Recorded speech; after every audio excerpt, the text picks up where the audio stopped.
Howdy, folks. It's Angel here from Oshawa, and it's day 39, 40, and 41, all in one. My lazy ass couldn't do the videos over the last couple of days. No, I just been just with the weather changes and everything. I don't know if you can see. It's quite snowy here in Oshawa now. Finally. There was a big snowfall earlier in the year, earlier in the winter, but then it got like really mild.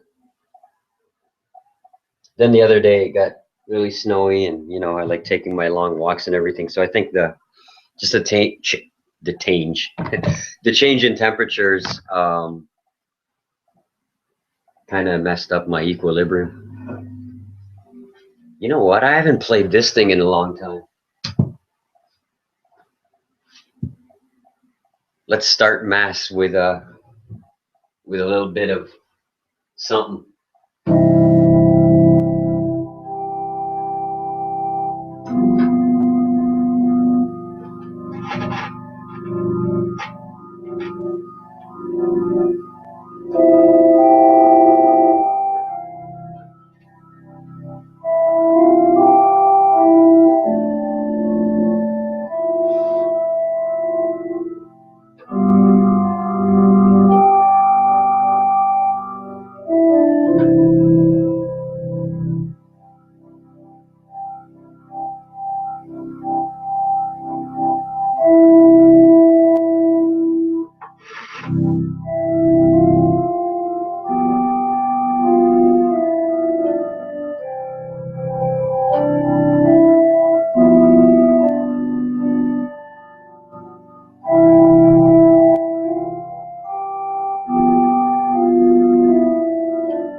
Yeah, that's awesome. This is the original instrument that I learned music on.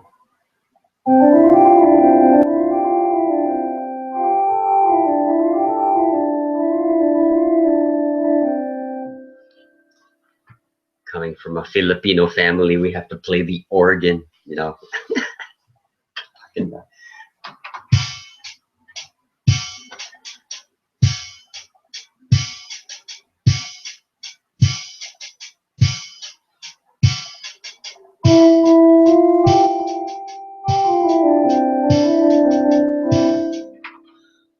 Just crazy. But I'm very grateful. I hated it when I was a kid. Like we started when we were like, my brother and I, 5, 6, 7 years old or whatever.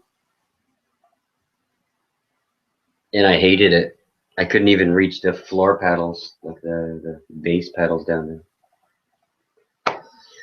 And then you'd have to go to like the Kiwanis Festival, which is like the, like the recital festival thing here. And then you'd play in the church or whatever. And the organ at the like I wouldn't know how to play it. Like the settings were all different, and I always messed up and came in last. Little do they know, they had a little rock star brewing within inside of me. But it was weird because the competition thing didn't make sense to me. It's like, okay, let's like take these 6-year-old kids, teach them a couple pieces on organ or on like the piano organ or music and everything, and then let's just toss them in a competition and let them like let's see how their egos and their mind and that, like it's a lot a lot of pressure to put on like a 6-year-old to like competition never made sense to me. Even back then, right? Like it doesn't like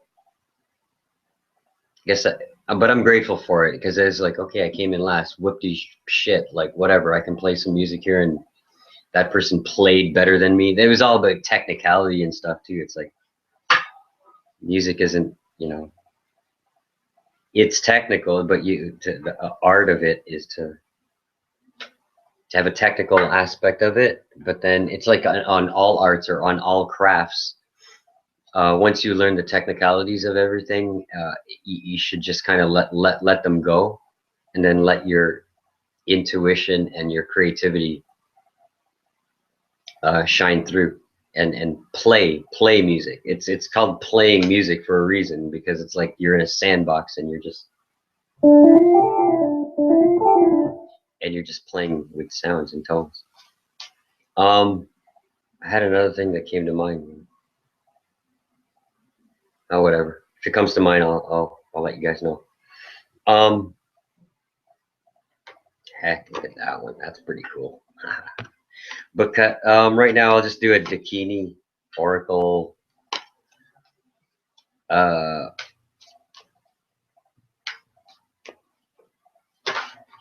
tarot card reading thing for everybody. Oh yeah, that was it. I just wanted to show you, like, on jam night the other night, open mic. As always, I got there and then like someone was finishing up, so then it was my turn to kind of play, because like a lot of the other players, they come a little later, and I was like that too. Like I'd come later, so then like there would be more time. But when you come in there and then it's like, oh shit, you're here, yeah, fuck, get on stage. It's like, holy shit, I didn't even prepare. But so I had to do my set list really quickly the other day, and when the set list has to, I just made it on a small sheet of paper here, or you know, yeah, there it is. Yeah, these are those placemats that you get at the bar at the cafe. But Scribble Ninja. So on this side, I'll just do it here, so the reflection.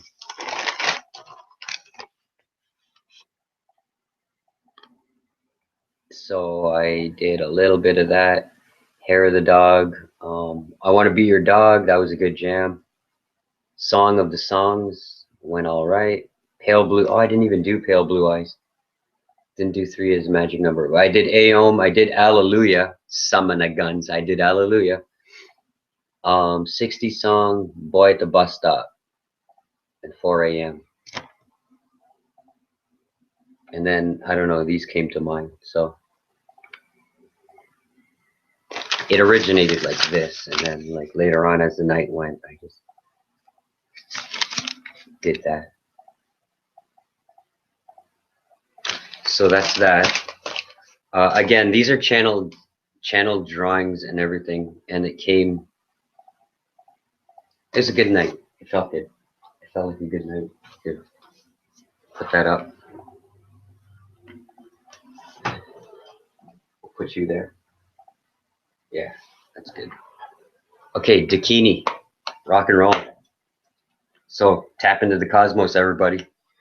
This is for like this update or whatever is day 39, 40, 41. It's February 10, 2016. It's 11 a.m. in the Eastern Time here in Oshawa, Ontario, Canada. Let's have this so that it take Wednesday, Thursday, Friday. Let's just like, what's the rest of the week?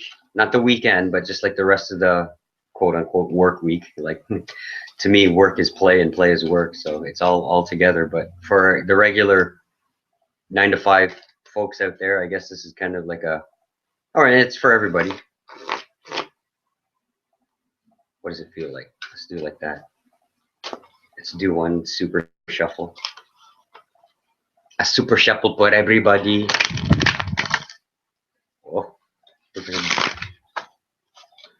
Oh, fire, earth, air, water.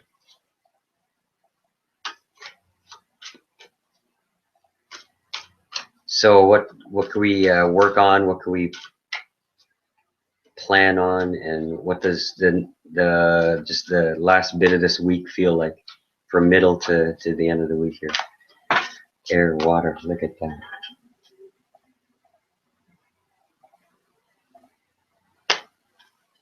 Ground that motherfucker. Ground it, split it. Let's go with this. Whoa, that feels good. That's funny because I saw that earlier, but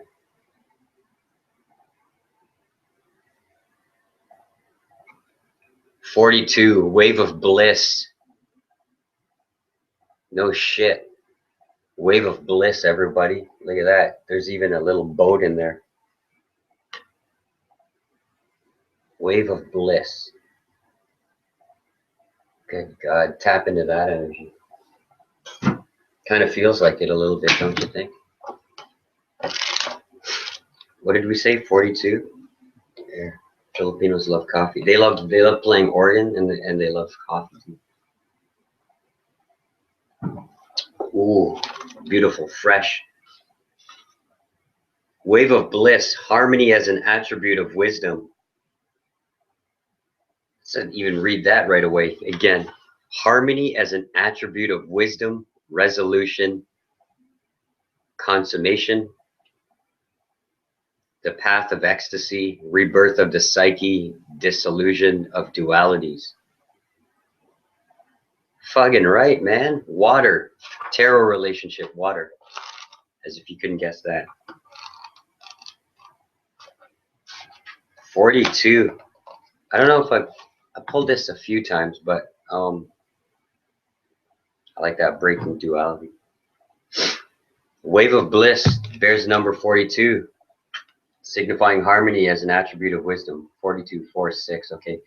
According to the classification by elements, is the first of the water cards, normally related to the suit of cups in the minor arcana in the traditional tarot. Not bad. A huge wave depicted at the moment of turning and breaking sweeps across the foreground and appears as if mirrored in the background. That's cool. I'm going to use that in my drawings. This represents a moment quite outside of the realms of time. The ecstatic experience captured at its peak and contained within the ocean of the heart. The prow of a small boat, shown in the trough of the wave, indicates the great tidal wave of ecstatic emotion, is the leveler of all worldly projections, carrying with it everything that surrenders to its all-encompassing natural force. Okay, my hand's getting tired up there. The prow of a small boat, shown in the trough of the wave, indicates the great tidal wave of ecstatic emotion, is the leveler of all worldly projections, carrying with it everything that surrenders to its all-encompassing natural force.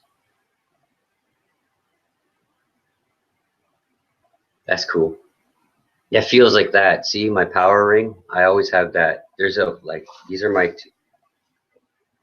Well, you can't, it's stuck on there. But one's wood.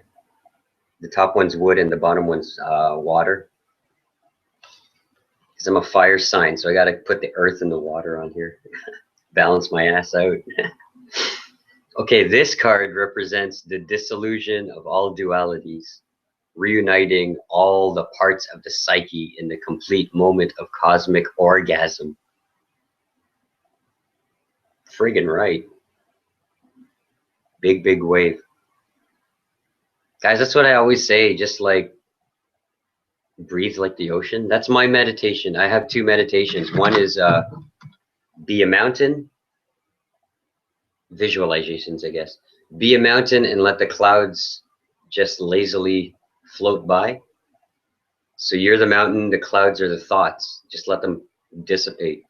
Or be the ocean, right? And breathe like the ocean. That's all we got to do. Know that we're the wave. We're one part of the natural whole, of the all whole of the ocean. Every drop of water is the same element as the whole ocean. Call it God or just a drop of water. Okay, a highly fortunate card.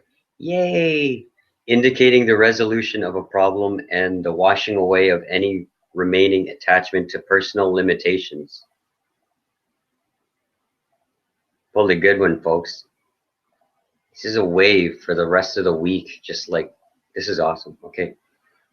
It indicates consummation of an erotic or spiritual nature and the fruit of any physical or spiritual moment of union. It is a highly mystical card, suggesting that harmony can be achieved by plunging with faith into a situation, surrendering to the higher order of the bliss wave. When located at the base center, it points to the sexual fulfillment, the cooling waters of ecstasy, in the navel to the rebirth of personality through the shedding of ego-centered thinking. At the heart center, the indication of is of an intense experience of higher love. Higher love. Either in a human relationship or in a purely mystical sense of spiritual completion. At the tarot. Bastos. At the throat region, mystical fulfillment leading to the highest delights.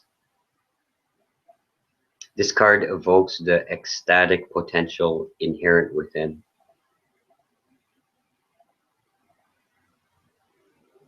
It just feels very expansive, don't you think, guys?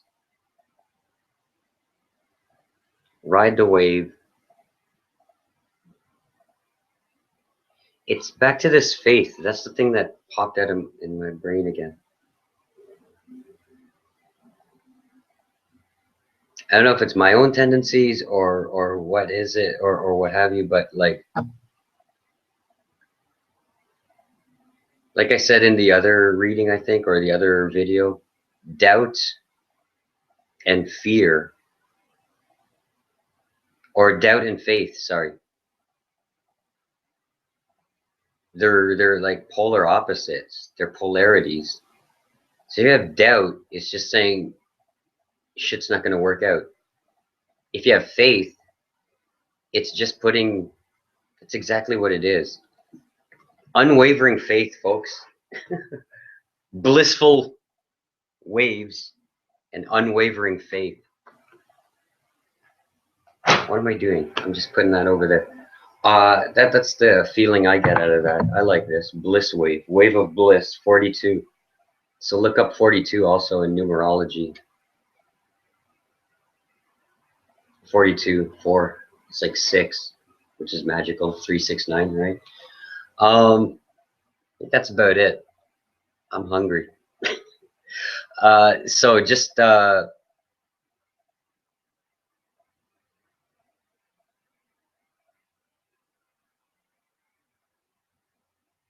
want to end with this, guys. There's